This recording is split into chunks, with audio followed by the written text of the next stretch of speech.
not everyone, of course, as you can imagine, not everyone was pleased with what he had to say. Not everyone had many warm wishes, in fact. We're expecting a lot of protests, in fact, up and down the country in the next couple of days. Let's get some perspective on this. Political analyst James Boyce and John Prideaux, US editor at The Economist. Well, President Trump has officially arrived, and we can see because the storm has already started brewing when it comes to Twitter. Are we expecting President Trump to, although this is a much more state visit, to continue, or do you think to continue coming out with these tweets, or do you think someone will have to tell him, actually, James, this is a very different visit from your last visit? Take a step back, stay away from Twitter, or do you think this is impossible to do? Has that ever happened? No, it remember doesn't. How long we've been covering Donald Trump, and everybody keeps saying Donald Trump will become more presidential. Donald Trump is Donald Trump, and nothing's going to change. There's no doubt about it. I think that it's going to cause some embarrassment to some key individuals here in the United Kingdom. But quite frankly, I think Sadiq Khan knew exactly what he was doing when he put that article out yesterday, comparing him to a 20th century fascist. Donald Trump is hitting back. Quite frankly, if you get in a fight like this with Donald Trump, you're going to expect something similar. Well, for those of you who didn't actually hear what Sadiq Khan, the London mayor, had to say, take a listen to this. But I don't think we should be rolling out the red carpet. I don't think this should be a state visit. And why do I say that? I think our closest ally is akin to a best friend. And the thing about a best friend is, of course, you stand shoulder to shoulder with them at times of adversity, but you've got to call them out when you think they're wrong. And there are so many things about President Donald Trump's policies that are the antithesis of our values in London, but also our values as a country.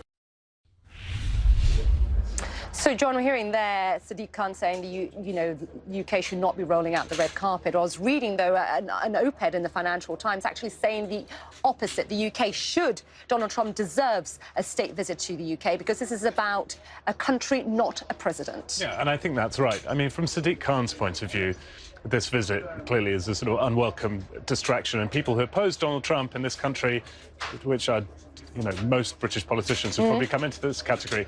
And if you're in opposition, you say, well, he shouldn't have the state visit, but of course we want to maintain warm relations with America. If you're in government, it's a slightly different calculation. It's very hard to calibrate that response. You can't really say to the president, no, you can't come, but actually we're still very close allies.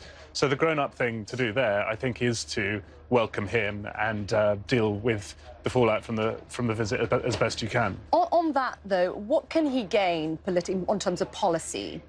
President Trump? Yeah. I think it's mainly about the photo ops, frankly. I mean, there's not a whole lot that the UK can give President Trump. There is one substantive issue which people have been talking about in the run-up to this, which is about Huawei and whether Huawei kit will be used in, in Britain's 5G networks. That's important because it touches on intelligence sharing, which is really the closest bit of the special relationship. So that's one substantive thing. But otherwise, I think it's mainly about the pictures of him with the Queen. About pomp and circumstance and all that he loves, really. That's why foreign leaders really like state visits, because they get to do all that stuff. It's much more exciting than meeting the Prime Minister. The photos look much better back home.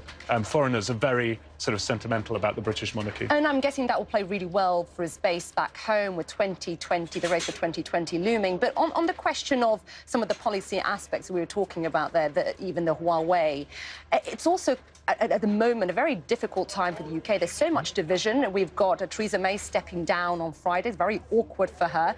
You've got President Trump endorsing Boris Johnson, backing Nigel Farage, saying he should be the one who's getting Brexit over the line, a hard Brexit. He's already causing quite a havoc here, isn't he? Yeah, as always. This idea that he was forecast to be the chaos candidate, he's the chaos president to a certain extent. But, this trip, the timing of which has been done to coincide with the anniversary of D-Day, of course, planned before Theresa May was announced her decision to step down.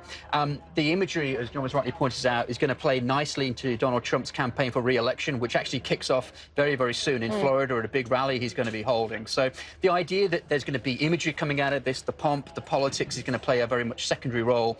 Quite frankly, I think the White House is on hold, waiting to see who the next occupant of Downing Street is, because at that point, and once Brexit is finally sorted out, only then can we really move ahead with the trade deals that, of course, Donald Trump is trying to advocate at this point. And John, how important is this trade deal? We've been talking about this potential trade deal for so long now. How important is this trade deal to the UK?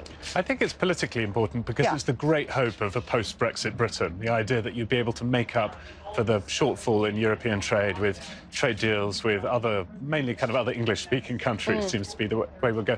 But actually, when it comes to getting the trade deal done, I mean, there are a couple of obstacles. One, politically, this doesn't seem to be a great time to be getting trade deals through Congress. Most of the movement is in the other direction. And on the other hand, I think British consumers will discover quite quickly that they're not that crazy about a lot of American, particularly agricultural produce, flooding the market, and that actually, when it comes to those sorts of things, they're much more closely aligned with European consumers. So there are a whole load of reasons why the trade deal is kind of politically significant, but actually in practice, I'm not sure people like it quite, even the people who are really stoked about Brexit will like it quite as much as they think. And you made a good point that, Congress will have to give the green light on any sort of trade deal, and that is important. But you touched also on agriculture, because over the weekend we heard from Johnson talking here in the UK, talking about the question of agriculture, but also on NHS. That has rattled some feathers, I think it's fair to say. Yeah, there's no doubt about it. I mean, what the ambassador to United Kingdom said prior to Donald Trump's arrival has caused some consternation. This idea that, the Americans are going to want the National Health Service to be open to potential American investment or influence in any trade deal. That idea of a potential privatization or an Americanization. If anybody's been to the United States, the healthcare there is very, very good if you can afford it, and it's very, very expensive. But of course, that idea is an anathema to English people, I think, across the country here, and it's very much the idea of playing into fears, I think, that the Conservatives want to get backdoor privatisation in, whether that be true or not, quite frankly. Go ahead, go ahead. The other thing is that a trade deal, even when you've got goodwill, political will on both sides, they're fiddly and they take a long time to negotiate. So the idea that Britain leaves the European Union one day and has a trade deal the next, I think is a fantasy. And the other thing is that the kind of trade deal that Britain does with America then affects the sort of trade deals that Britain does with the European Union. So it's a lot more complicated than it might seem. And the reality is that although the UK is leaving the EU, we are much more politically aligned with the EU than we are with the United States. That's also something worth pointing out. James Boyes, John Prideaux, thank you very much for coming in. Clarissa